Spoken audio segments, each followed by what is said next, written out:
Fala pessoal, tudo bem com vocês? Começando mais um Quality Inspirações e hoje com um super convidado, Thiago Ramalho, proprietário, CEO do Grupo Carmel, né? Exato. Tem no guarda-chuva dele aí gelaterias, né? Como Gela Boca, Dom também, né? A Dom parte de gelatos, Gelatos, bacana. Rede Dali também agora faz parte do grupo. sim, uma das marcas mais importantes do grupo. Olha que bacana. E fora isso, a parte mais importante, né? Marido da Nádila, Isso, papai da Laura e da Maria Valentina. perfeito. Coisa bacana. Prazer de receber aqui. Aqui a gente fala um pouquinho com empresários, né? Pequenos e médios empresários de todos os segmentos. A gente atua no mercado B2B, mas nós temos os nossos parceiros aqui, principalmente o pessoal da GP Embalagens aqui em Campo Grande, que atua diretamente com a gente. Então, é um privilégio recebê-lo. Obrigado por ter aceitado o convite, estar participando conosco. Vamos bater um papo, conversar um pouquinho sobre história, sobre desafios, sobre como você toca os mercados aí na parte de expansão internacional, inclusive. Eu que agradeço o convite, a oportunidade, né? A Quality e a GP. A GP parceiro nosso, né? Também e franqueados nossos, então é sempre importante ter parceiros assim que a gente constrói, mas que a gente também se inspira, que a gente troca e poder compartilhar. Eu sempre brinco que compartilhar a nossa história é um privilégio, Uhum. porque não é com o objetivo de ensinar, não é nada disso, mas no mínimo de contar para as pessoas o que a gente fez e de certo, de errado, principalmente, que se fala pouco em podcast, Sim. e que sirva de inspiração, pelo menos aí, o pessoal que estiver assistindo consiga, de alguma forma, com a nossa história, levar alguma ideia, algum aprendizado para o dia a dia deles. Coisa bacana. E a história de vocês é uma história que caminhou com diversos percursos, né? Um caminho bem sólido até hoje. São o quê? 26 anos de Gela E Boca? isso agora a gente vai fazer em março 26 anos. Iniciou a operação em 2000. Exatamente. Meu pai está no sorvete desde 84. Uhum. 84, casou com a minha mãe em 86, eu sou de 89. Aham. Então, quer dizer, meu pai já tá. O sorvete está na vida do meu pai primeiro do que a família. Então, eu nasci atrás de um balcão. Legal. Então, minha mãe foi abrir a porta da sorveteria, aquelas portas de ferro que tem até Uhum. hoje, né? Mas mais Uhum. antigamente predominava. Foi abrir a porta, estourou a bolsa, Olha só. foi pro hospital, nasci, voltou para a loja. E aí, no primeiro ano, eu fui criado ali atrás do balcão, colchãozinho no chão, atrás do balcão, porque berço era uma coisa cara, carrinho era uma coisa cara na época. Meu pai trabalhava na fábrica e minha mãe abria e ficava na loja. Aham. Meu pai saía da fábrica, vinha para a loja com a minha mãe à noite, sábado e domingo, os dois na loja, quando meu pai não fabricava. Logo depois, meu pai foi muito bem reconhecido nessa empresa. Tem Uhum. uma empresa aqui, lá da nossa cidade de Maringá, chamada Belo Quicos. Então foi onde meu pai Legal. aprendeu, formou, cresceu e a gente teve o privilégio de hoje, aonde meu pai aprendeu a fazer sorvete, onde foi a primeira loja, a gente comprou essa loja e a Belo Quicos está com a gente de sócio nessa Olha loja. que bacana. Então é muito gratificante essa jornada. E daí meu pai continuou com a fábrica, com eles na fábrica muito tempo, mas como ele tinha um salário legal, minha mãe já não estava mais na loja. Daí Uhum. vieram meus irmãos, mas meu avô tocava sorveteria, meus tios, né, que são da empresa, tocavam sorveteria. Sempre o segmento. Sempre, então domingo almoço de família, né, o frango assado com macarronada, era no fundo de uma sorveteria. Olha E a só. gente brincava de pega-pega, esconde-esconde na sorveteria do vô. Então ia dormir na casa do tio, era no fundo da sorveteria. Então fui criado atrás de balcão, então um pouquinho desse dia a dia e dos desafios que o pequeno empresário vive é o que eu vivi e vivo até hoje. Cotidiano, né? Exatamente. Então, a família é toda focada nesse segmento. A Gela Boca iniciou com a fábrica de vocês mesmos, a operação, a criação dos sabores e tudo mais, foi com vocês que iniciou. Nunca Nove- foram revenda, no caso. Não, porque aí meu pai vem dessa escola, 99 ele sai, uma Uhum. questão estratégica ali, sai, Uhum. 2000 ele monta a sorveteria, mas para ele não era estratégia, para ele era uma questão de necessidade. Ah, Então meu pai sim. sai com um acerto Aham. e mais um dinheiro de agiota e mais vendendo tudo. Então ele sai em 99, março de 2000 inaugura o Gela Boca. Muito por falta de opção, porque ele tinha Certo. 15 anos trabalhando, né, 15 para 16 anos trabalhando no segmento. Uhum. As pessoas começaram a procurar ele e oferecer ajuda para ele ficar em Maringá. Então, ou ele ia embora do país, ou ele abrir em outra cidade. A família da minha mãe estava morando em Londrina. Uhum. Mas as pessoas começaram a ligar: "Ó, se você abrir aqui, eu te vendo as coisas e você me paga quando puder." Tinha uma distribuidora local, assim como a GP, que ligou para ele e falou: "Poxa, eu vou te ajudar. Uhum. Faz a tua primeira compra aqui e me paga quando você puder, depois você vai comprando e pagando. Uhum. Ah, se você saiu, poxa, se você for fabricar, eu quero comprar seu, gosto de você." Que E legal. por fim tinha um fornecedor, que na época tinha um fornecedor de van porta a porta, Uhum. que vendia cascão na sorveteria que ele trabalhava, e ligou para ele e falou: "Ó, eu tenho um lugar, eu tenho um ponto, tenho um imóvel que eu acho que aqui é o teu lugar, se você abrir aqui, eu sou seu avalista." E meu pai não Olha tinha só. avalista. Então, é uma pessoa que é muito importante na nossa história, acho que Aham. a gente deve muito do que a gente construiu para ele, pela oportunidade que ele deu pro meu pai, pelo respeito, pelo carinho. Então, meu pai sai, fica desempregado, só sabe fazer isso. E as pessoas ajudam ele a montar uma sorveteria em Maringá. Olha a importância do relacionamento, né? 100%, de você plantar coisas boas, né? Sim. Eu falo muito de deixar cheiro bom, Aham. né? E aí, com o que ele tinha de acerto, não dava, porque além disso ele foi Sim. comendo o acerto. Aham. Minha mãe trabalhava fora com a estrutura de autoescola, isso ajudou muito. Sim. Ele vende televisão, vende o carro, vende videocassete, vende joias, a minha mãe vende tudo. Só não vendeu eu e meus irmãos porque não dava. E aí consegue abrir a sorveteria, só que é março, logo vem o inverno, Nossa. pega dinheiro de agiota para conseguir passar, Pra tocar. passa aquela dificuldade que todo mundo passa, mas ele tinha um sonho simples. Criar os meus 3 filhos, que eles façam carreira, façam faculdade, sigam a vida deles, e eu depois vejo o que eu Vivendo. faço Aham. com a minha mãe, no caso, o que Sim. eles iam fazer. Aham. E é assim que a gente começa, e é assim que a Jalabu começa, e eu começo Que legal. com 10 anos, eu tinha 10 anos nesse momento, Sim. 10 para 11 anos, eu começo no balcão com 10 anos. Então a Maria fez 11, a Laura fez 10 agora, então é uma realidade diferente, né? Eu olho para elas e falo assim, poxa, eu já estava trabalhando nessa idade. Mas começo com 10 anos no balcão e tô até hoje. Que legal. Hoje Que legal. nessa rotina. Então você vem dessa escola do comércio, né? De barriga no balcão, atendendo cliente. Passei maquininha de cartão na máquina que tinha Aquela o carbonado, crack, isso. Quando meu pai saía da loja, eu escondia ela, porque eu odiava passar nela. Aham. Que é fila, cliente, aí o cara tinha que parar, tinha que pegar o cartão, olhar a assinatura dele do documento, tinha que dar uma via para ele, 2 no caixa para depois ir no banco para sacar. receber, para Aham. sacar.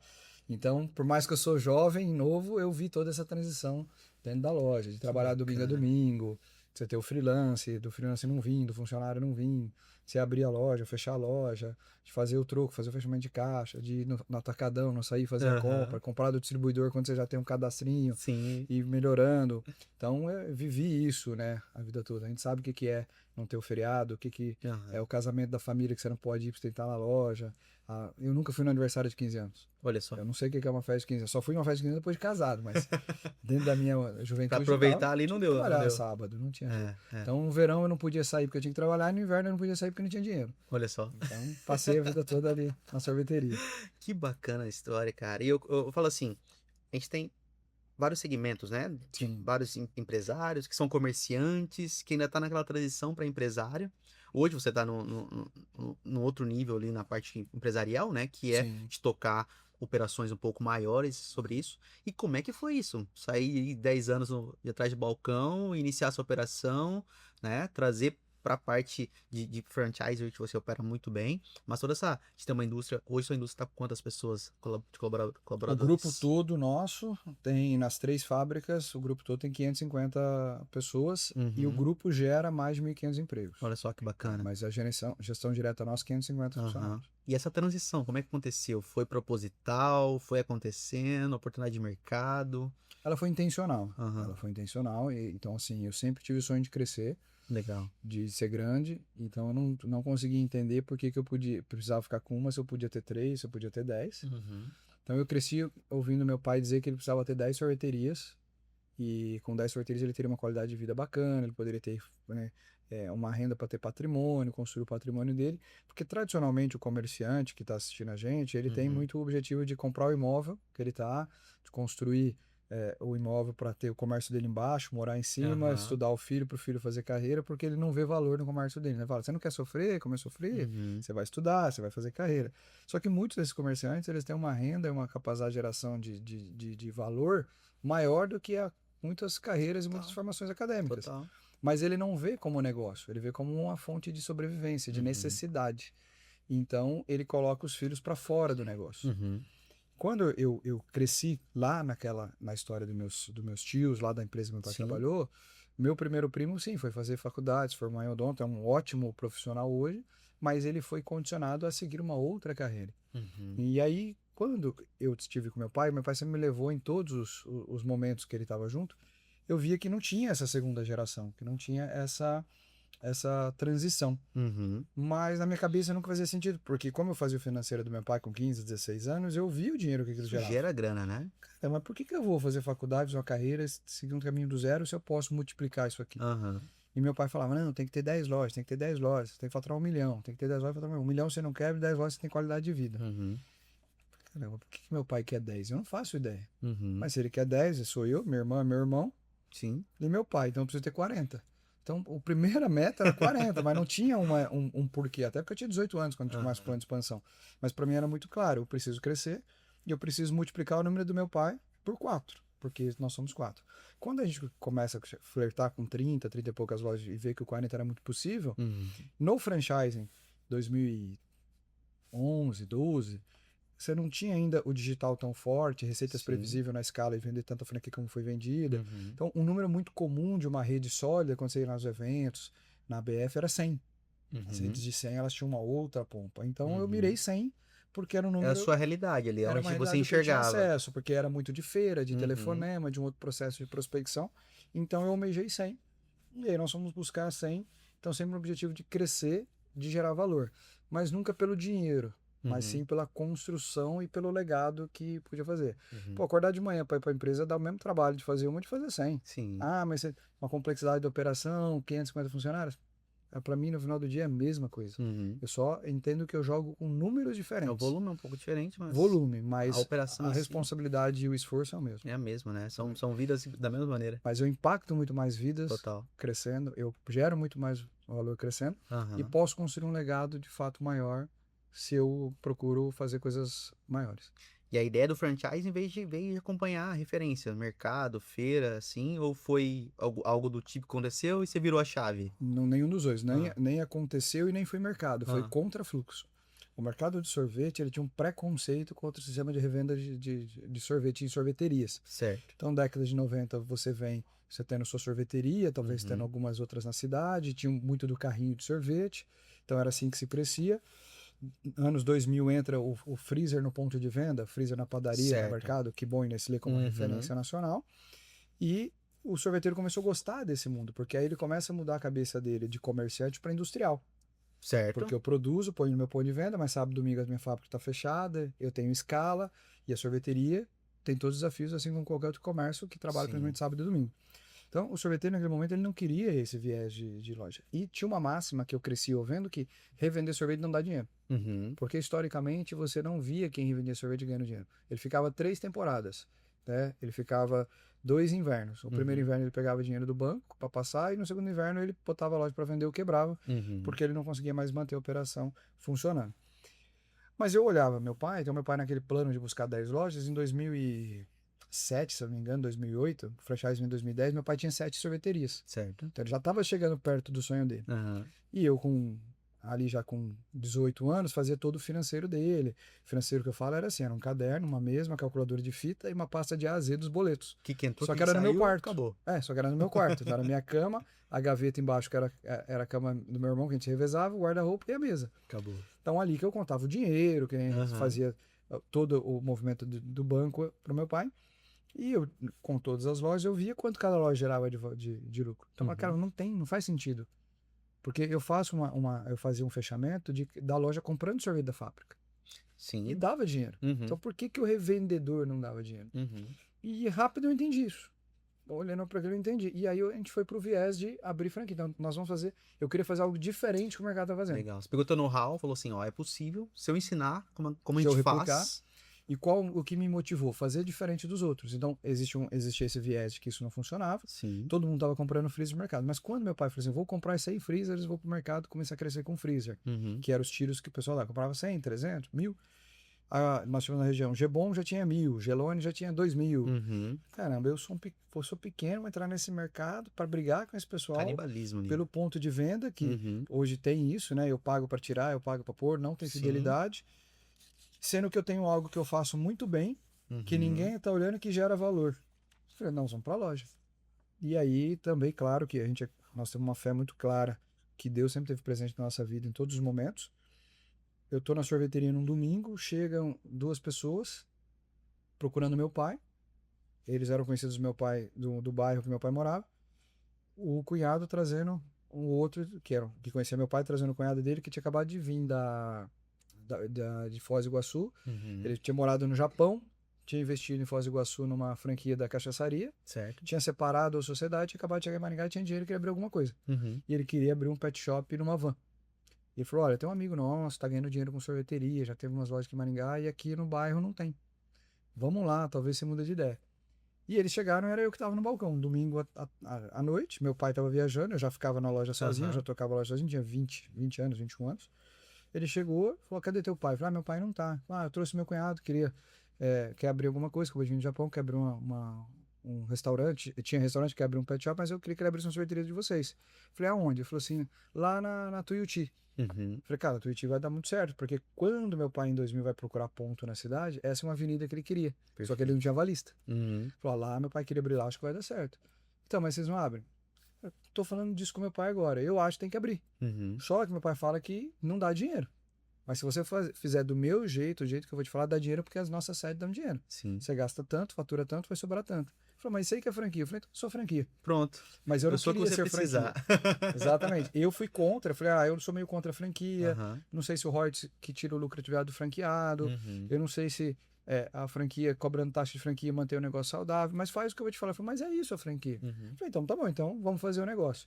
E aí abre a primeira loja, a loja é um sucesso, explode, e aí é um processo de evolução constante, Sim.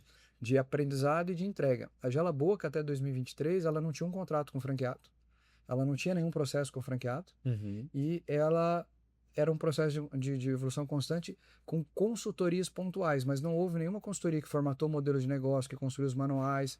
Nós fizemos tudo isso, a gente no dia a dia. Eles criaram um protocolo a partir do que vocês já faziam. Mas a gente entregava valor pro franqueado. Uhum. Então, o que a gente prometia, a gente entregava. Então, não precisava do Perfeito. contrato. Sim. Porque a gente, de fato, gerava valor e gerava isso aqui, relacionamento. Ótimo. Então, muitas vezes o pequeno empresário, ele fica esperando o momento certo para crescer. Uhum. E o momento certo para crescer não existe. Você faz o momento certo. Você constrói, né? Exatamente. Então, eu tenho que estar pronto, eu tenho que estar com meus processos definidos, eu tenho que estar com meus procedimentos escritos, eu tenho que estar com isso validado. Se a relação é verdadeira, Uhum. e você deixa claro para a pessoa que está investindo com você, ou o seu momento de expansão, os riscos que você está calculando, por que não? Sim. E foi assim que a gente fez, e é assim que a gente cresce até hoje. O produto de vocês basicamente não é sorvete. É gestão, como fazer isso dar certo. E o sorvete vem como uma ferramenta para isso, né? Eu falei poucas vezes isso no podcast, mas sim, o sorvete é só o meio que eu monetizo o que eu produzo. Perfeito. Mas o nosso negócio é gerar valor e gerar negócio para quem investe na gente. Até porque quem procura investir numa franquia, ele está procurando mudar de vida, ele está procurando gerar rendimento para o dinheiro dele. Uhum. E quem está buscando rendimento como investidor, tem alguns desafios nesse perfil, Uhum. mas a gente não sabe qual a história e qual a dificuldade que foi para ele construir aquele patrimônio. Sim. É dinheiro que vem de herança, é um dinheiro de uma vida de trabalho, de um acerto, de um fundo de garantia, de morar fora do Brasil 10, 15, 20 anos, sacrifício de família. Sim. Então, eu tenho que gerar valor para ele porque é o dinheiro de uma vida, tem valor emocional. Uhum. E aquele que busca empreender, mudar de ramo, buscar ser dono do seu próprio negócio, ele busca ter qualidade de vida. Uhum. Ele busca mudar a vida dele. Então, eu tenho que gerar valor para ele. Perfeito. O sorvete é o meio para monetizar.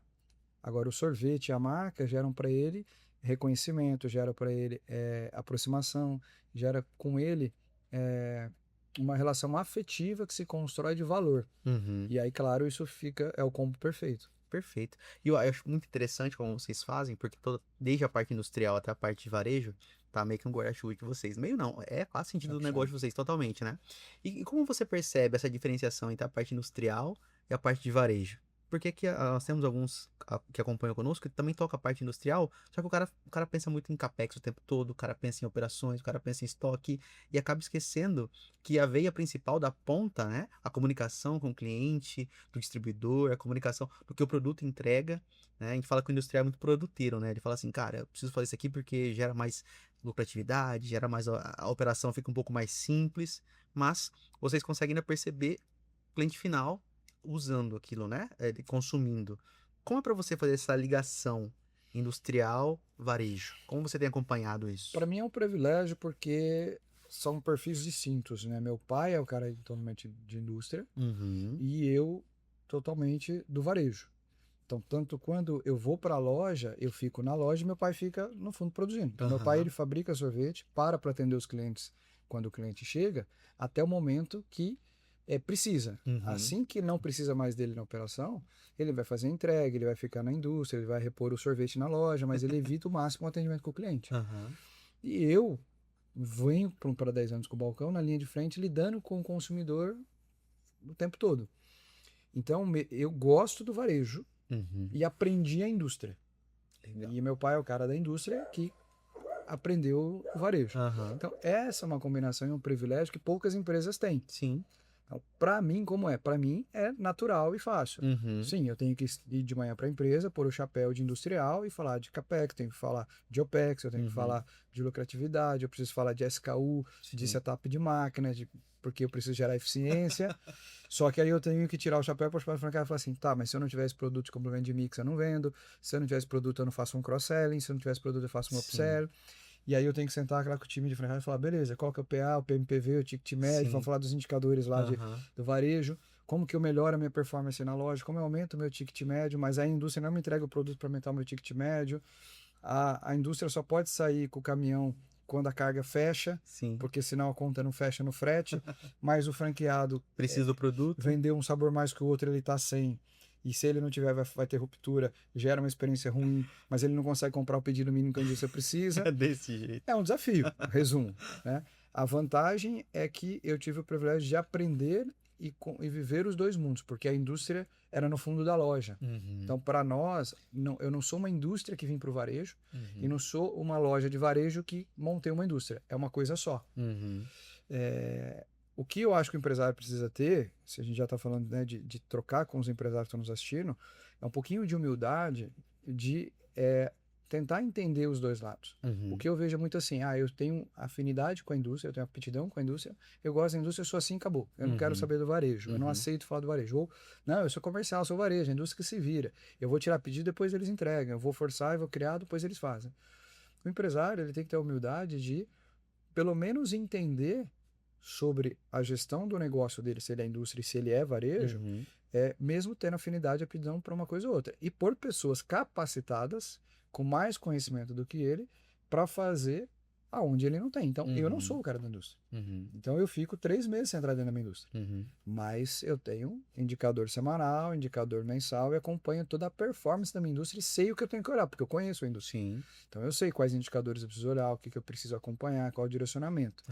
Mas a repetição do dia a dia, buscando eficiência dentro do chão de fábrica, acaba comigo. Então, eu tenho a humildade de reconhecer que não é para mim. E hoje eu tenho também a condição de ter pessoas para isso. Mas aí eu tenho que pôr e ouvir.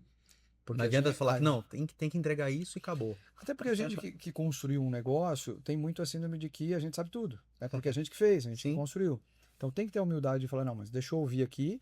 E claro, tem hora que o teu feeling, aquilo que você acredita, tem que prevalecer. Mas de forma geral, é colocar pessoas para fazer aquilo que você não gosta. Mas eu não posso sentar com um diretor de supply e não saber conversar com ele. Então eu tive que aprender. Saber fazer as perguntas certas, né? Eu tive que aprender. Então eu acho que como o empresário faz isso? Eu acho que ele tem que ter a humildade de entender onde ele é bom, potencializar isso, desenvolver aquilo que ele não é e no momento que ele tiver condição, por pessoas boas para fazer. Mas quem vive de indústria e varejo, se não por o chapéu do varejo, dificilmente vai conseguir se manter por muito tempo no mercado. É um desafio, porque a cadeia muda o tempo todo, né? A gente vive um desafio industrial no país como um todo, né? A parte de importação, exportação. Então a gente entende que isso realmente faz sentido para o empresário estar de olho nas questões, né? E quando ele entende essa jornada toda, fica muito mais gostoso e mais fácil. Porque quando você entende a indústria, você consegue fazer uma venda sabendo se sua indústria entrega ou não, ou ajustando possível, o produto que você está prometendo, baseado no que você pode ajustar na indústria. E se eu estou na indústria, eu consigo entender o que eu posso ajustar no varejo para valorizar a indústria. Então, na verdade, quando você conhece a jornada toda, e a gente tem vários casos de poder fazer entregas acima da média por conhecer a cadeia toda. Então, o conhecimento nas etapas do processo é muito importante. O que eu vejo muito empresário fazendo é que ele, como você falou, ele desliga de toda a operação que está por trás e quer entregar resultado, né? Dinheiro. Como você vê, porque a gente percebe que você tem uma construção de todo o cenário pro Gela Boca, comunicação, efetividade, tocar em pontos que você acha importante naquele dia que está acontecendo, né? Usar o marketing e o que está mais em alta naquela ocasião e gerar a venda, né? Então, como você tem tocado esses pontos, no sentido de pegar o que está influenciando, pegar a parte comercial disso, pegar a parte industrial disso, né? Como você trabalha esse feeling? Como faz sentido para você a comunicação do grupo, né? Como você Bom, tem enxergado isso? eu acho que esse eu acho que é um ponto importante que você toca, porque para funcionar, principalmente como grupo, quando você tem a Dali com posicionamento de mercado muito Uhum. específico, a Gelaboca com outro posicionamento de mercado, e você tem que sentar para falar da estratégia de Gelaboca, você desliga uma reunião, entra na reunião da Dali, que é outra estratégia. Aham. O ponto central disso é que o empresário precisa entender que o cliente é o centro. Então não é sobre o Boa. meu feeling, sobre o que eu acho, sobre o que eu quero, é sobre o que o Aham. cliente quer. Então, a marca ela tem que caminhar baseado no consumidor espera dela. Então, o que eu mais gosto de fazer? Pesquisa. Uhum. Nós acabamos de receber uma pesquisa da Dali e da Jalaboca. Fizemos uma pesquisa com os consumidores. A gente entrevistou os consumidores no ponto de venda, na loja, e na Jalaboca e na loja. O da Jalaboca trouxe exatamente o que eu esperava, do que a gente falava nas reuniões. A gente falou, poxa, mas você pagou fazer uma pesquisa para receber o que você esperava? Eu falei, que bom, sinal que eu tenho ainda a leitura correta do consumidor que eu preciso Perfeito. entregar. Na Dali, não houve uma grande surpresa na entrega, mas houve uma entrega diferente do que o time interno tinha de leitura. Então eu pedi para o time interno uma leitura do mercado e busquei a pesquisa lá fora. Uhum. Mostrou claramente que o time interno está querendo entregar é o que o cliente não quer. Aí não adianta eu achar que o que eu quero entregar é o melhor, Se ou o meu forçar o filho, ou isso. mercado, né? Eu vou entregar o que o cliente está me pedindo. Então é humildade, mais uma vez, de vir para dentro, arrumar e calibrar a estratégia para isso. Então, como a comunicação acontece, como a gestão do grupo acontece? Primeiro, que essa coisa de desligar da operação, ou afastar da operação, eu não concordo. Né? Você tem Uhum. muita gente falando hoje, Sim, total. sai da operacional, você tem que saltar no estratégico. Eu, se for errado, eu faço errado, porque eu amo o operacional, eu amo entender como funciona. Aham. Obviamente, se perguntar para mim onde seu caminhão foi hoje, não sei. Sim. Teve um problema na entrega, não sei. Mas a nível de qualidade da entrega, eu gosto de descer para saber como tá. Uhum. Né? De passar e visitar a loja e ouvir o franqueado, eu gosto de entender. Então, o que é operação de fato? Sim. Ah, entrega operacional. Mas se a entrega gera uma experiência ruim, eu posso perder um cliente por causa da entrega, ela é operacional ou estratégica? Total. Então, é essa provocação. O A entrega é que é? operacional, mas como é feita essa entrega é E qual o totalmente impacto no estratégico. negócio? Exato. Exatamente. Então, primeiro entender o que de fato é operacional e o que realmente gera valor e é estratégia para o seu negócio. Depois, entender que o seu cliente está no centro disso Sim. e entregar para o cliente o que ele quer e não o que você quer. Uhum. Aí eu acho que aonde o feeling aparece é quando você tem sacadas que o mercado não está tendo, ou quando você faz leituras do mercado que as pessoas não estão fazendo. Aí eu acho que o seu feeling apareceu. É Perfeito. antecipação, é entender o movimento do mercado antes do teu concorrente, Uhum. mas ainda assim o cliente é o centro. É que o problema é que nem sempre o cliente sabe o que ele quer e ele vai te falar. Aí é a tua capacidade De de ler o fazer que ele essa tá falando, leitura né? que o feeling aparece. Uhum. Mas, de novo, direcionado para o que o cliente está pedindo e não para o que você acha que a tua marca vai entregar ou que ela deve entregar. Perfeito. E uma coisa muito bacana que eu vejo que vocês fazem muito bem é, você tem essa mente toda exploradora, né, do mercado como um todo. Como você consegue arraigar isso para a cultura da empresa, porque as 550 pessoas ali operem no mesmo ritmo, né, nessa operação. Como você tem construído a cultura dentro do grupo? Como isso tem impactado na vida pessoal? Porque eu falo assim, a pessoa não consegue ser uma pessoa dentro da empresa e uma pessoa fora, né? Nós somos seres íntegros, né? Do que Seja o lado positivo ou negativo. Viver uma vida exatamente. dupla é muito cansativo, Dá trabalho, principalmente, dá não dá tempo. trabalho. Mas como você tem conseguido construir isso? Porque o nível de entrega que vocês têm hoje é surpreendente, né? Tanto na operação com 230 franquias. 230 franquias, o grupo Bacana. todo. Ó, então, como você tem trazido isso para dentro da tua operação para você poder alcançar esse resultado que você tem já previsto ao longo desses anos aí? Ótima pergunta. E ela passa por um momento de crise até existencial que a gente viveu. Porque em algum momento você vai buscar conhecimento. Eu não Uhum. fiz curso acadêmico, mas naturalmente eu busquei conhecimento. Então as Sim, pessoas confundem curso acadêmico com não ter estudo, são coisas exatamente. diferentes. Fui buscar conhecimento, só buscando conhecimento, só que houve um momento que eu falo assim, deu over. Era tudo muito. Então Uhum. você conhece todas as teorias, consome todos os conteúdos, você começa a querer pôr em prática na empresa, meio by the book a coisa. E Sim. aí eu acho que não é por aí. Então, houve um momento, falando da cultura, que a gente começou a trazer pessoas diferentes, porque a gente queria chacoalhar e mudar a estrutura. Para a gente não funcionou. Uhum. Pessoas sem aderência da cultura, você tem uma ruptura da tua entrega e passa a não ter uma identidade. Sim. Então, hoje, o que a gente busca para garantir que a cultura dissemine? Então, a gente busca trazer pessoas que tenham elemento de valores e cultura com a da empresa. Uhum. Mas o que que é a tal da cultura? É como eu faço aquilo todos os dias, como eu acredito naquilo, e Uhum. como eu vou executar e como eu vou entregar todos os dias. Então a gente fala muito sobre, mas o papel da cultura é do dono. É Uhum. do diretor, é do CEO, mas é do dono. É você quem decide, né? A responsabilidade é nossa, é minha. Cultura, se não está a cultura disseminada, a culpa é minha, porque eu não consegui me fazer entender, ou eu não consegui fazer isso disseminar. Então, como consegue fazer isso? Falando sobre isso todos os dias e vivendo isso todos os dias. Uhum. Então, eu brinco, é o que você falou, não dá tempo hoje de mentir. Uhum. Dá um trabalho, cara, uma energia. Você vive tanta informação no dia, vive tantas emoções no dia, que eu não consigo lembrar amanhã o que eu menti ontem. É. Sem chance. Se eu mentir, eu vou esquecer. Então, é tão fácil e tão leve se você ser você mesmo e falar a verdade, Uhum. porque eu vou repetir para você a mesma coisa. Só que se daqui a um ano você me perguntar algo e responder diferente, fala, mas aquele você me respondeu. Uhum. Então, porque na jornada eu aprendi Total. e mudei o meu ponto de vista. Aí Uhum. também, né? Você tem que ser maleável nesse sentido. Síndrome de né? Gabriela, Flexível. né? Nasci É. assim, eu sempre fui assim, vou morrer assim. Também Uhum. não. Uhum. Não é isso cultura, mas é um processo de evolução constante. Mas o que que a gente faz lá? Eu falo disso muito, eu vivo isso. A gente, pelo exemplo, traz isso e pelo exemplo a gente não negocia. Uhum. Isso é outro ponto. Sim. Então, nós tivemos uma situação há uns 2 meses atrás que a gente tinha uma oportunidade grande de levar vantagem no negócio, mas tinha que colocar dinheiro do outro lado. Me ligaram perguntando, eu falei, não, pode cancelar o negócio. Pô, mas o negócio, né? Uhum. Sim, pode cancelar. Você não faz sentido, né? Você não tá alinhado. Cara, não tem. Se eu falo de verdade o tempo todo, como que... Não, mas é isso? Sim, sim. E o que você vai fazer? Sei lá, depois eu resolvo esse problema. E eu contava com isso, mas você não vai vir, tudo bem. Uhum. No final veio, Uhum. sem aquela Tem que negociação fazer. estranha. E estando com a equipe logo depois, a equipe falou assim: poxa, pra gente foi uma surpresa. Não uma surpresa, porque no sentido de que não esperava, Sim. mas assim, para eles validou muito o que a gente fala no dia a dia. Então você tem o que da equipe? Engajamento. Total. Você tem Confiança. confiança, porque não é só falar.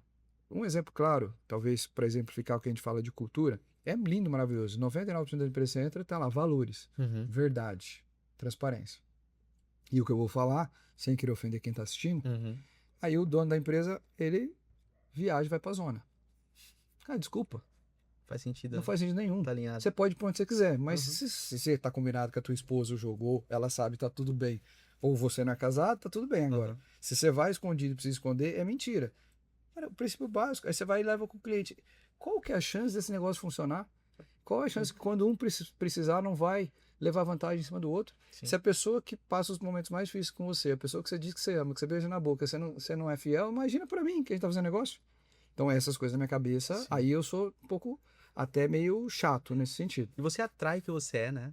100%. Em muitas das situações. Então, vocês colocam em risco praticamente nesse sentido. Então, cultura você tem que viver a verdade, falar ela, pôr em prática e acreditar e pagar o preço por isso. Exato. Naturalmente, as pessoas que concordam vão te seguir e vão acreditar e vão construir com você, Uhum. e aquelas que não concordam vão sair. Uhum. E tá tudo bem, porque Uhum. não é certo ou errado. A minha cultura é certa, a sua é Sim, errada. É uma É o questão que funciona. de alinhamento É. para quem está dentro ou quem está fora.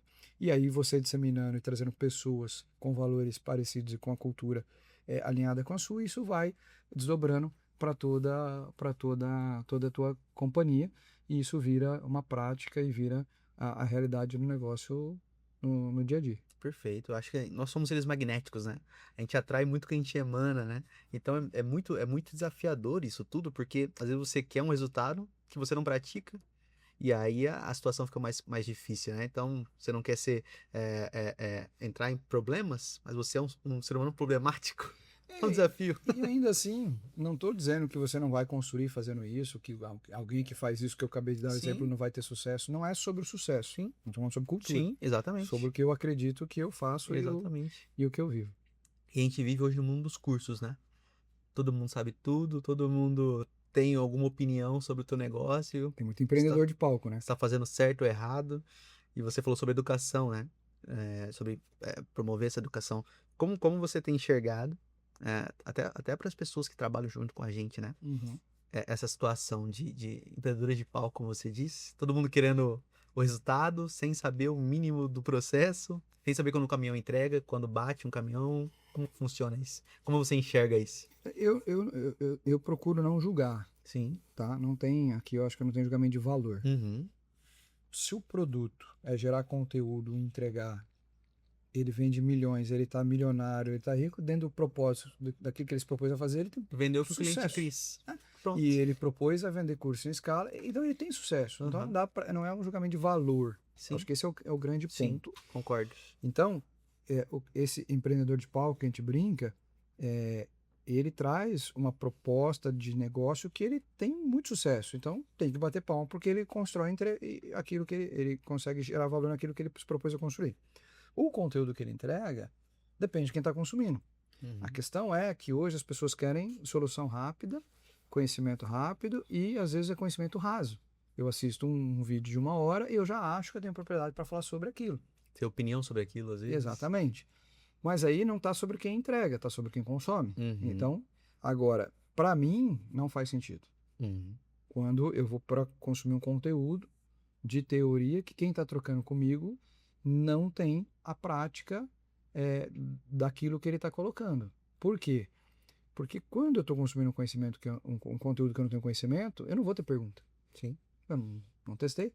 Quando eu for para pôr na prática, eu vou ter dúvidas que eu não vou dividir com quem, vou compartilhar com quem. Agora, é provável que o conteúdo que ele me dá quando ele tem prática já me prevê para muito disso. E se eu estou trocando com alguém que tem experiência, eu posso chegar e perguntar e vai ter uma troca grande. Então, eu escolho conteúdos que eu vou consumir de pessoas que para mim são inspiração e de que viveram a dor do dia a dia na prática.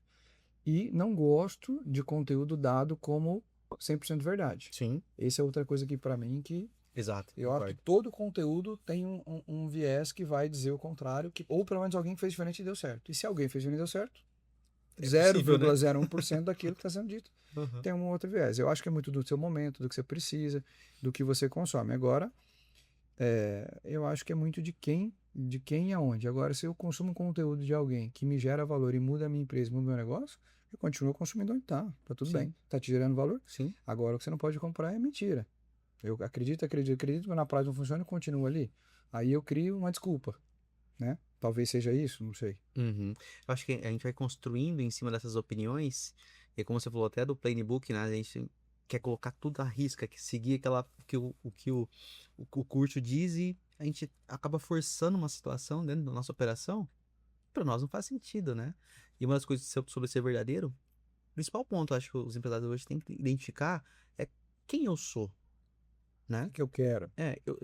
Porque às vezes você fala assim, não, você tem que ser um gestor um pouco mais pragmático, mas você não é, você é expansivo, você é comunicador, você tem essa integração com a equipe, e você tem que ficar longe da equipe porque falaram que eu tenho que fazer isso, né? Então você se conhecer, entender o seu perfil, faz total a vantagem, né, competitiva nisso tudo. Exatamente, eu acho que o dono de uma empresa, o gestor de uma empresa, ele tem que pensar como um time de futebol.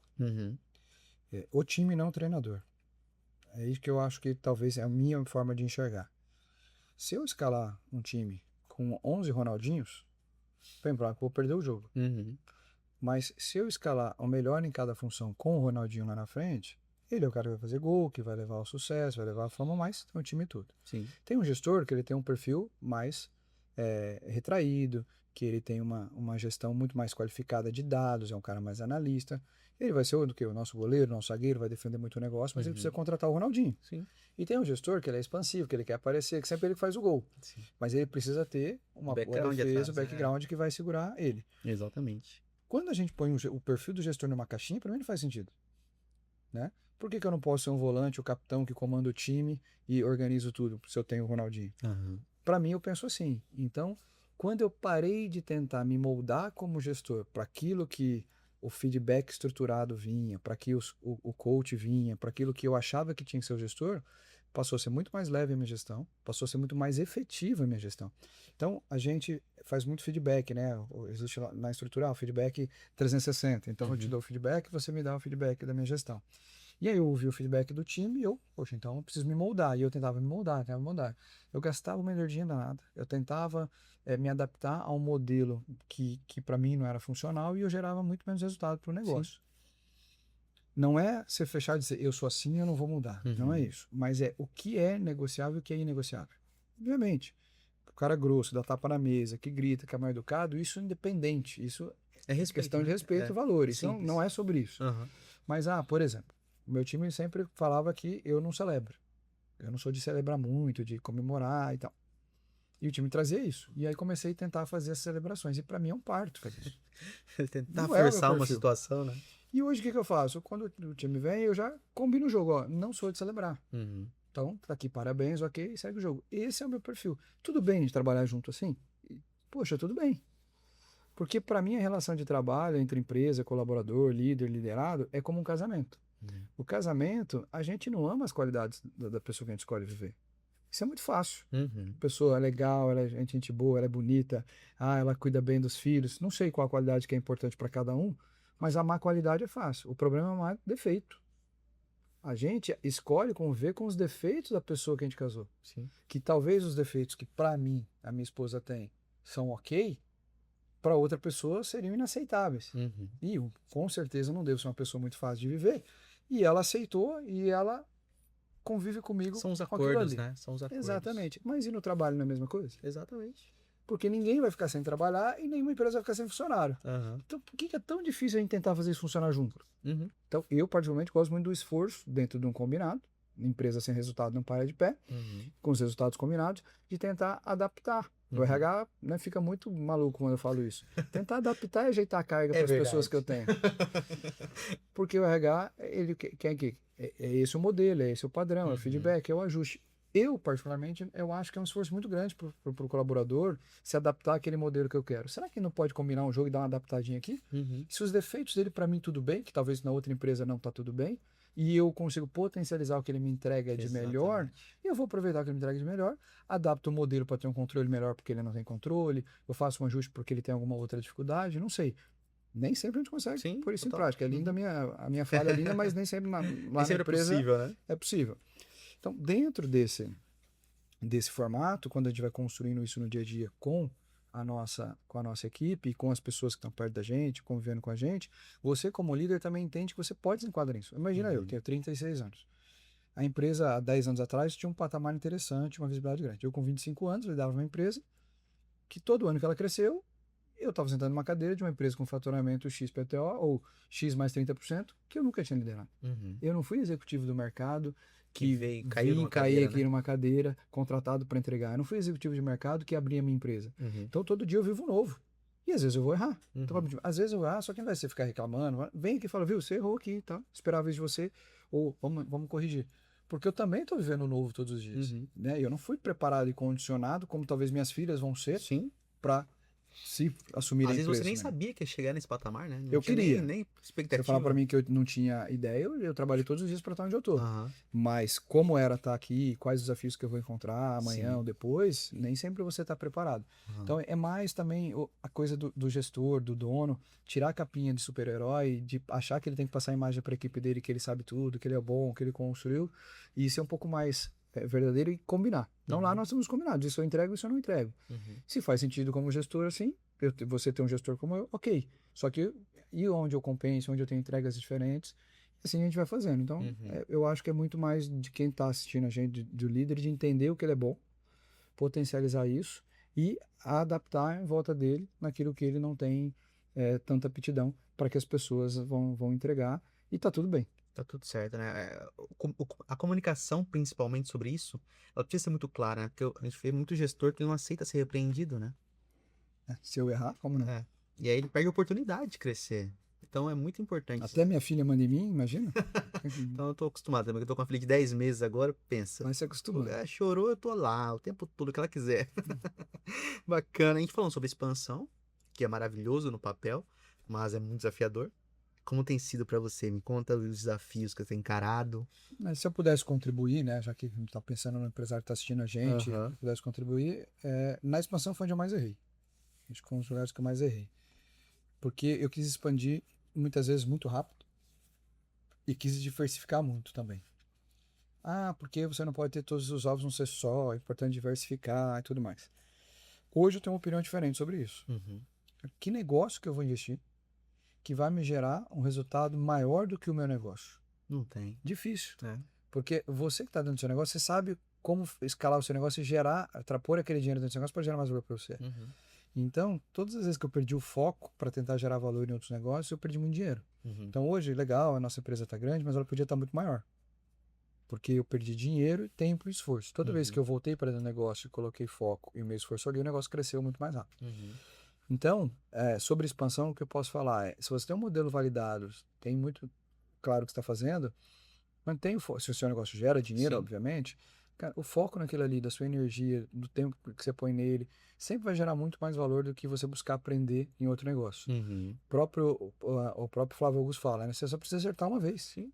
E a gente acerta uma vez, fica tentando acertar 2, 3, 4, 5, pra quê? Dando vários tiros, né? E esse é o maior aprendizado. Eu imagino, 21 anos, eu estava construindo uma empresa, estava super crescendo, já estava buscando a liderança no estado do Paraná, e as pessoas, eu tinha criado um modelo que dentro do sorvete não existia, eu Sim. era um dos primeiros filhos no Brasil a fazer sucessão, Olha que bacana. então eu achei que tudo que eu tocasse a mão viraria ouro. O Midas. Exatamente, precisei apanhar na prática e descobrir que não era bem assim. Aham. Então, hoje, falando de expansão, como eu lido, falando de aprendizado, Certo. foco naquilo que a gente faz. Ah, mas a Dália é diferente da Gela Boca, mas é meu core. É o mesmo produto, é o mesmo processo, são os mesmos fornecedores, a mesma fábrica, posicionamentos diferentes, mas lidando com o mesmo mercado. Então, para mim é natural. Operação, basicamente. Exatamente. Você troca benchmark entre as operações, você consegue gerar ganho de escala e tudo mais. Então, esse é um aprendizado. Agora, como eu lidei com a expansão? Para mim, expansão são oportunidades e eu não perco nenhuma. Aí agora falando, tá, mas você acabou de falar para ter foco. Não, mas dentro do meu negócio, são oportunidades que, se eu tenho o risco calculado, que não me gera impacto ou risco de quebrar o negócio, eu não gosto de perder a oportunidade. Então, eu particularmente tenho um viés para expansão e para testar e validar o tempo todo e gosto disso. Então, eu vejo que muitas vezes as oportunidades aparecem e as pessoas não aproveitam. Por exemplo, neste momento, nosso grupo está com o licenciamento do picolé da boiadeirinha, turma da boiadeirinha, no Brasil todo. Bacana. Eu recebo uma mensagem, dia 24 de dezembro, logo depois da postagem da nossa sorveteria na casa do Neymar. Vamos falar sobre isso daqui a pouquinho. E podemos marcar uma reunião sexta-feira, dia 26? Podemos. Acho que foi marcado para as 9 ou 10 da manhã.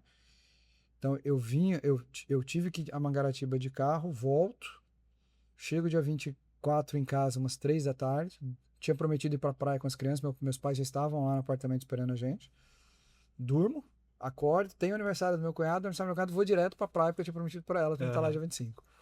Da praia eu faço a reunião, e aqui é interessante que o pessoal, o Valdir e o Jean da Grupo também estavam de férias, a gente entra online, fala do projeto, inicia a construção do projeto, no dia 12 eu apresento para eles o projeto, no dia 29, se eu não me engano, a gente está iniciando a primeira produção, e dia 4 a gente está com o produto na areia de Balneário Camboriú ativando o produto, 35 dias. Lead time curtinho para operar. O que muitas vezes o empresário fala ali, não, eu preciso de mim em 60 dias, meu fornecedor vai precisar de 30 dias só para produzir embalagem. Mas aí é a parceria e o relacionamento Eu preciso disso, para construir essas oportunidades. Então, isso é expansão. Sim. Eu estou expandindo a marca, estou expandindo o portfólio de produto. Às vezes as pessoas acham que expansão é só crescer e abrir mais loja, ou abrir mais negócio. Aumentar o faturamento, eu estou expandindo, porque eu aumentei meu market share. Sim. Né? Criar um produto que me aumenta o market share é expansão. Assim como também há uma confusão em inovação. A inovação é quem vai inventar o próximo Tesla, quem vai inventar a próxima tecnologia marcante. E não é. Inovação é sobre fazer diferente aquilo que eu sempre fiz, que me gera valor. E são pequenos detalhes, né? Processo, né? Um processo diferente que gera uma economia, que me gera mais rentabilidade é inovação. Show. Então, sobre expansão é foco e dentro do seu foco, aproveitar as oportunidades. É assim que eu enxergo e faço a leitura de expansão. E sobre loja autônoma, cara? Foi o primeiro... Fomos a primeira do empresa mundo, tá fechada. Autônoma. Nós fizemos a primeira sorveteria autônoma do mundo. Ela agora está passando por um processo de retrofit no projeto. Certo. Então, também sobre oportunidade novamente. Maringá surge uma empresa, Automizei, que estava criando um software para lojas autônomas. Perfeito. A gente se conhece por uma compra de um carro, ele esquece um brinquedinho, uns negócios do filho dele no carro, que eu comprei dele. Eu falo para minha esposa deixar no lugar para ele pegar, minha esposa esquece de deixar. Eu peço perdão para ele porque ele perde viagem. Falo, poxa, eu te devo um café, a gente marca esse café para eu entregar as coisas para ele. Ali ele conta sobre o projeto dele, fala que daria certo numa sorveteria. Eu, cara, vender picolé de R$1, R$2 numa sorveteria autônoma, não faz sentido. Mas, de novo, sobre perder a oportunidade. Você acredita muito? Eu acredito. Então você entra de sócio comigo. Vamos ganhar junto, perder junto. Ele fala, tá bom, tá fechado. Pronto. A gente dá a mão ali e surge a sorveteria autônoma. Então, eu fui, né, nos Estados Unidos, eu fui na China, eu fui na Europa, eu fui ver o modelo, eu pensei, eu construí, pensei como um novo canal de venda, uma solução para tirar funcionário da operação, nada disso. Surgiu num café da compra de um carro, a oportunidade. Não tem história bonita, mas é uma história inspiradora e real. A gente se prepara para isso, começa a fazer o modelo, começa a obra, aí eu falo de oportunidades. Começa a obra, lança o filme da Barbie, né? Se não me engano foi 22, 23. Lança o filme da Barbie no Brasil, no mundo, acho que foi, né? Foi. E aquele teaser bombando, a Barbie faz uma campanha com vários outdoors em São Paulo, né? Gerando um teaser de uma expectativa. Eu tô no hotel com o Michel, que era nosso gerente de marketing. O Michel fala, puxa, se a gente tivesse orçamento para fazer uma campanha, inverno, quem tem dinheiro no inverno do sorveteiro? Se tivesse orçamento para fazer uma campanha, eu falei assim, tá, você não tem orçamento, mas você tem um grande outdoor. Tapume da obra. Falei, faz um tapume da obra igualzinho da Barbie. Coloca lá a mesma fonte, a mesma coisa, e coloca influenciador para começar a comunicar na cidade o que vai ser ali. Sim. Liguei para o time de implantação, falei, olha, para quando tá a loja? Acho que estava para o dia 5 de agosto. Falei, parece que a Barbie lançou 14 de julho, uma coisa assim. Falei, não dá mais, 5 de agosto, a gente tem que abrir dia 14 de julho. 13, 14 de julho, no dia que vai lançar o filme da Barbie. A gente tem que pegar o hype do filme. Não, mas como assim? Tem que ser, eu já mandei rodar a faixa e vou pôr lá na parede. Se vira e faz. Aí ia ter uma equipe engajada e que compra essas ideias e que acredita. A gente faz essa loja, inaugura, junto com o filme da Barbie, explode, teaser. A gente é a matéria mais lida no Brasil, no site da Pequenas Empresas Grandes Negócios. A gente explode e gera uma experiência. A loja cresce muito, fatura muito. Depois ela para de faturar, ela volta a não dar lucro, ela empata, ela nunca deu prejuízo. A gente lança o buffet autônomo, aí coloca um buffet dentro da loja autônoma, ela volta a faturar de novo como novidade, cai de novo, mantém, e a gente fecha, e agora vem o retrofit. Por que eu estou contando tudo isso, né? Como foi essa questão de loja autônoma? A loja autônoma, ela não nasceu e ela não nasce para tirar funcionário da loja. Não é uma questão de não gerar mais emprego, não dá. Além de um novo canal, é um novo jeito de vender. Porque numa loja autônoma, no nosso caso, a gente é o primo pobre da Amazon. A Amazon, você baixa o aplicativo, faz a leitura, entra, a inteligência artificial faz toda a análise e cobra. O meu, você entra na minha loja, lança o que você quiser, paga e vai embora. Se não quiser pagar nada, não paga. Qual que é a diferença? Que eu tenho 2 revisores, não a IA, que ficam revisando toda a venda para garantir que lançou ou não. Como você entra, eu faço uma reserva do seu cartão de crédito, eu lanço depois se você não pagou certo aquilo ali. Tiago, aí o que tem de mais isso? Veja bem, você abre uma loja hoje, um comércio, quem está assistindo a gente tem, das 8 às 18, ou a sorveteria das 10 às 11 da noite. Quanto tempo de ociosidade a gente tem no dia? Total, né? Você vai, o funcionário vai fazer reposição, vai fazer limpeza, vai fazer vitrine, vai fazer merchandising, vai fazer uma série de coisas, e chega uma hora que ele fica no WhatsApp. Ah, não, na minha não fica porque não pode. Fica assim. Ele fica. E a gente finge que não vê. No canto cego da câmera ele fica. Pelo menos no Instagram ele fica. E é melhor ficar pelo menos no balcão, na posição, do que no banheiro enrolando. Perfeito. Então, deixa usar e faz o controle disso do jeito mais correto. Imagina que um revisor, ele trabalha full, porque ele só vai analisar as vendas de quando o cliente entrou na loja. Então, eu tenho o evento, que abriu a porta 2 horas e fechou a porta. Ele saiu às 2h20. Então, eu pego aquela venda das 14, de 20 minutos, reviso ela na velocidade 2x, 3x, 4x, porque na vida não tenho controle remoto sem filme clique. Então, eu reviso a venda mais rápido e eu só trabalho, eu não tenho ociosidade. Então, um revisor pode revisar 4 lojas. Eu não tenho hoje como um revisor estar em 4 sorveterias. Então, eu não gero menos emprego, eu ganho escala. Essa é a diferença. Fazer a mesma coisa com mais produtividade. Mas hoje, quem quer ficar numa sorveteria sábado, domingo, feriado, à noite? Ninguém quer. Qualidade de vida, né? Qualidade de vida. O revisor trabalha de segunda a sexta, das 8 às 18. Chega na segunda, ele revisa o final de semana inteiro. Ou seja, é um trabalho similar, de uma mesma operação, feito de modo diferente. Trabalhar diferente. Eu retenho mais mão de obra, eu posso gerar mais valor na mão de obra. Então, eu não mando um embora para ter um... Não, eu vou ter em funções e papéis diferentes, gerando e resolvendo um problema da operação.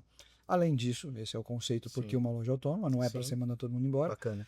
Toda venda ela é online, porque toda venda é registrada. Você eu passo a ter os dados para entender. Por exemplo, eu descobri que o meu maior horário de venda era sexta e sábado, depois das 11 da noite. Assistir um filme?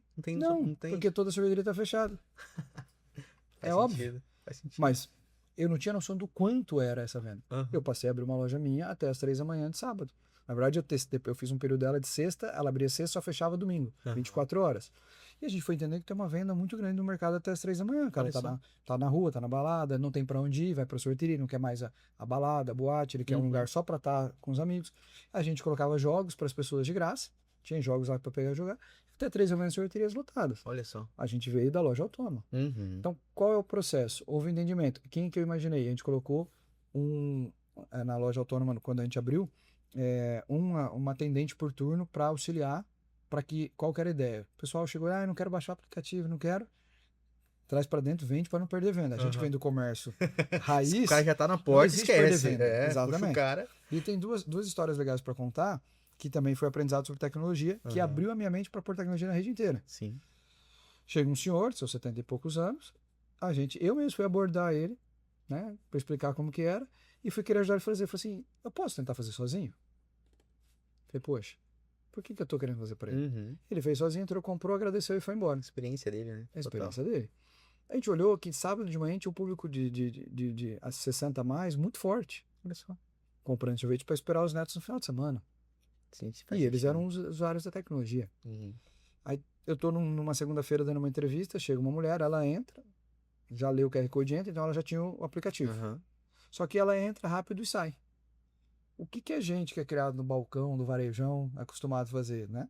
Você vai abordar o cliente. Faltou alguma coisa? O que foi? Exatamente. Posso te ajudar? Ela olhou para mim e disse, se eu quisesse atendimento, eu te ido numa loja comum sua. Tá bom?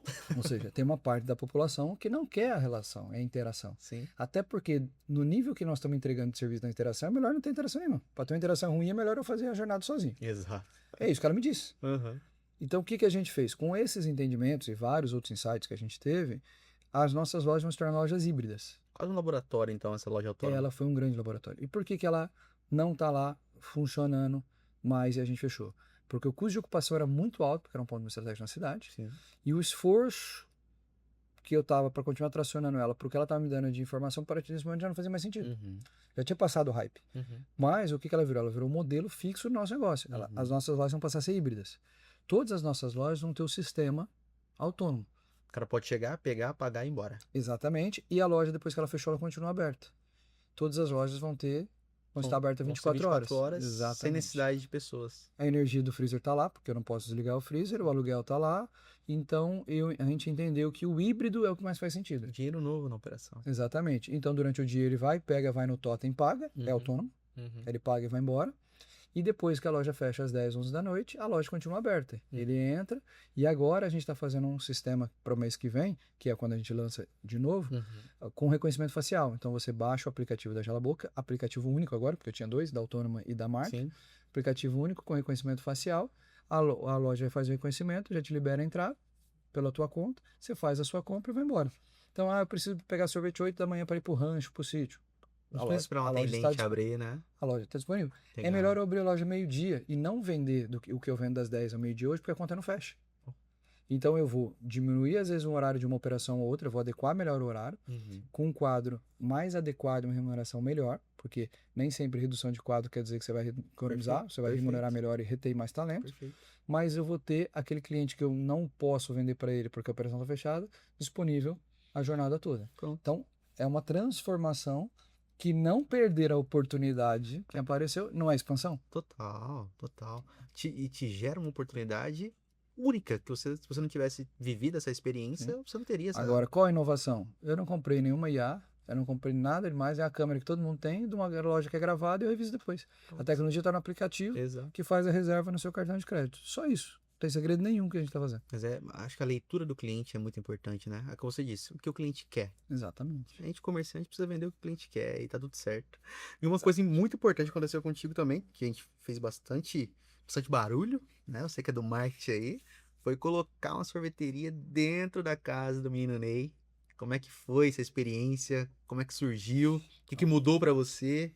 É a primeira vez que eu tô falando sobre, Então não tinha tido a oportunidade de contar essa história. Ela é uma porta aberta pelo Falcão. O Falcão é embaixador da marca do nosso grupo. A gente tem o Shogun hoje e o Falcão, e a gente tem um embaixador novo para Dali, que eu não posso contar ainda, mas vai ser bem legal. Os bastidores é que ele conta pra gente. Não sei se eu conto, o Henrique tá aqui. Ah, verdade. E vem um embaixador novo para Dali, mas o Falcão. E o Falcão, a gente tem a oportunidade de estar no evento, onde o Falcão é muito amigo do Neymar pai. Sim. E a gente senta próximo e ele troca uma ideia e surge a oportunidade. E ele fala que ele queria essa loja. essa sorveteria, esse quiosque de sorvete em Mangaratiba para os netos, que ele tinha prometido até o Natal, mas Não deu certo. era uma quarta-feira, uma semana antes do Natal, era dia Nossa. 18. E como eu falei que eu trabalhava com sorvete, ele sabe, né, que o Falcão é nosso embaixador, perguntou onde ele conseguia. Falei, não, eu tenho. Falou, não, você tem? Tenho, isso aqui. Falei, cara, mentira, eu queria rosa. E é rosa. Manda aqui pra mim. Mandei pra ele a foto, ele mandou pra Mari, a Mari, né, ele mostrou pra mim que era realmente o que ela queria, que era rosa, que eles queriam pros netos. E ele falou assim, pra quando você entrega? Falei, você quer pro Natal? Segunda-feira, tá bom. E ali a gente apertou a mão. Foi. E foi. Então, não era... Ele confiou em mim muito, porque ele foi experimentar o meu sorvete na terça-feira, depois da loja pronta. Nossa. Obviamente que a porta que o Falcão abriu é a indicação Sim, do Falcão, sim, mas sim. ele me deu uma oportunidade confiando, e eu também não perguntei nada pra ele. A gente só foi lá e fez.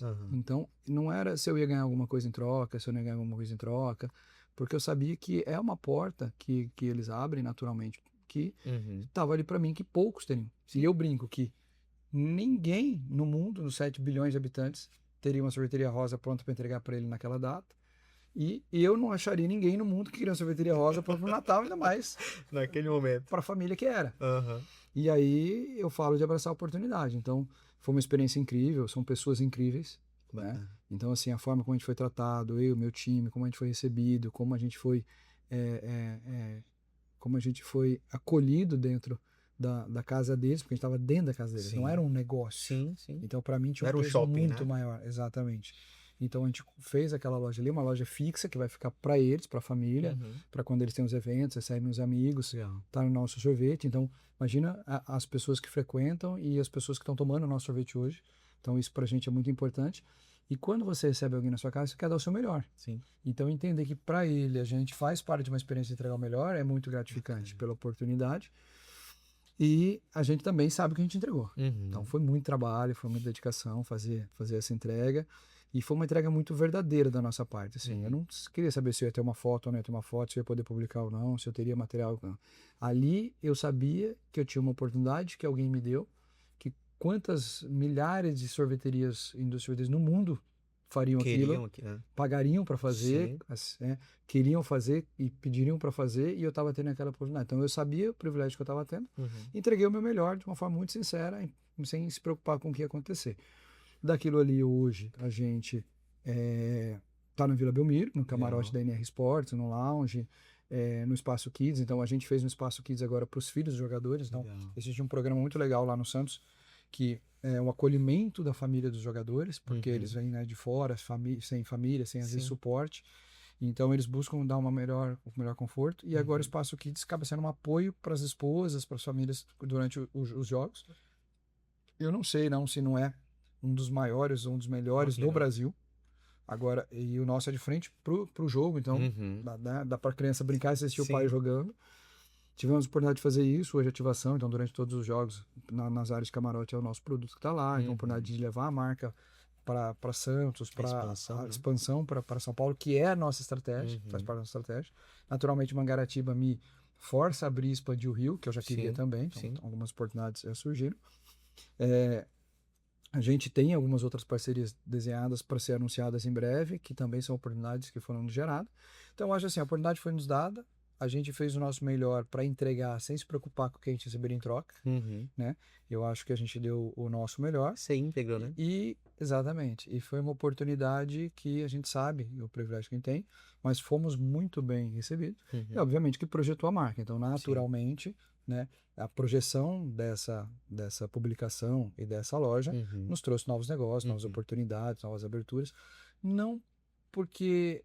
É porque eu acho que é muito pela entrega que a gente pôde mostrar que a gente faz.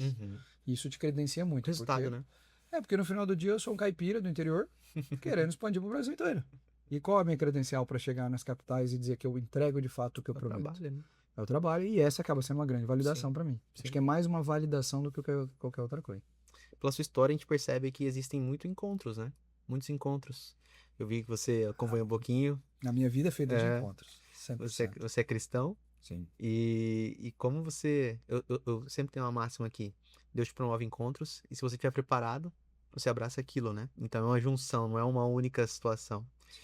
E como você interpreta isso? Como é que você vê isso a partir Deus trabalhando na sua vida, na sua família, na equipe, os encontros da vida? Como é que você entende esses momentos?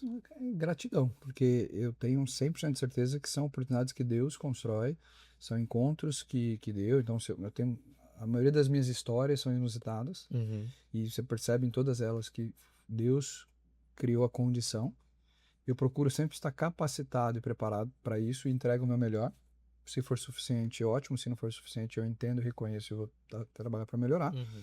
Mas, assim, o regimento da minha vida é baseado nas oportunidades que Deus deu para a gente desde o dia que eu nasci. Que bacana. Então, é o sentimento de gratidão e privilégio que eu sei que eu tenho Uhum, e que eu preciso valorizar e que eu tento trazer para dentro da minha casa todos os dias. Então, as minhas filhas sabem o privilégio que elas têm e que a gente tem uhum. e que a gente tem que estar preparado para eles. Elas não têm nenhuma pressão para seguir a minha carreira, para seguir a empresa, para nada disso.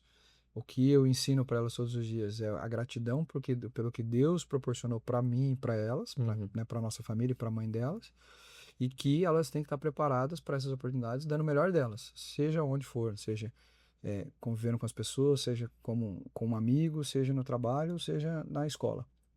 Né? Eu não preciso ser o melhor aluno da turma, Sim, mas eu preciso ter dado o meu melhor para exatamente. ser o 10º, o terceiro, o quinto, não importa. E é sobre isso. Eu não quero ser o maior do mundo, eu nem sou o maior sorveteria do Brasil, e não é isso que me motiva. Uhum. Mas nas entregas que eu fiz, dificilmente alguém fez melhor do que eu. Você todo dia é um pouquinho melhor que você era antes. Então, 100%. Eu sou eterno insatisfeito, não ingrato. sim. Não é olhar a metade do copo vazia, pelo contrário. Todos os Uhum. dias eu agradeço porque eu sei que a minha metade do copo é maior do que a maioria das pessoas do mundo. Uhum. Mas, se eu posso encher mais um pouquinho, pelo menos eu vou trabalhar para isso. Se vai Ser um acontecer, inconformado. um eterno inconformado, com certeza. Bacana. Thiago, privilégio receber você aqui. A gente sempre tem aqui no final do podcast uma mensagem que você traria. Eu sei que você falou para suas filhas agora que acha a mensagem que nós temos para nossos filhos é a mensagem principal que a gente carrega na vida. E para essa galera que acompanha a gente, está fazendo um desafio, às vezes, está com dificuldade de caixa, dificuldade operacional, dificuldade de gente, gestão. Qual que é a palavra que você tem para essa galera? Bom, as pessoas estão assistindo a gente, né? Dificuldade de caixa, de gente, de gestão, de mão de obra, de marketing. Eu vivo essas dificuldades até hoje. Então, uma coisa que tem que ficar clara é Aham. que no grande ou no pequeno são desafios que todo mundo tem. Então, aqui não está sentado o empresário falando que agora ele ficou grande e é tudo bem, eu tenho dinheiro infinito, eu faço cheque, Tudo sempre dá certo o tempo tudo dá todo. certo. Não, pelo contrário. Mas se eu pudesse deixar sempre, né, se fosse para deixar duas mensagens, uma pessoal, né, Uhum. e uma pro empresário. Pessoal, eu sempre provoco a fazer as pessoas se perguntarem qual é o seu propósito. Eu acho que é muito sobre propósito. Enquanto a gente não entende o nosso propósito, e pode ser o nosso propósito ganhar dinheiro, Sim. mas quando você não sabe por que você está indo todo dia trabalhar, dificilmente você vai conseguir fazer coisas grandes, incríveis. Meu propósito é impactar e mudar a vida das pessoas. Uhum. Para melhor, né? Porque eu posso também fazer uma Sim. cagada e Aham. impactar para negativo. Não é isso. É para impactar para melhor, para poder de fato construir um legado. Por que isso para mim é muito impactante? Porque a nossa vida é muito curta, a nossa passagem aqui é muito breve. Uhum. Nosso propósito aqui é outro. Mas a gente também pode fazer dessa jornada uma grande jornada. Mas depois de uma, duas, três gerações, o máximo que a gente consegue é ser o nome de uma rua. Porque, né, quem é o nome do seu. Eu brinco sempre, qual é o nome do seu pai? Qual é o nome do seu avô? Qual é o nome do seu bisavô? Já esqueceu. Acabou. É. Então, na minha terceira geração, vão esquecer quem eu fui. Se eu deixar um patrimônio muito grande, talvez eles vão curtir, usufruir. Talvez a terceira acabe com tudo, ou a quarta eles multipliquem. Aham. Mas, talvez eu possa ser um quadro na parede da empresa se ela continuar existindo até lá. Aham. Mas não tem valor emocional e vínculo, Sim. porque é a segunda, a terceira, a quarta geração.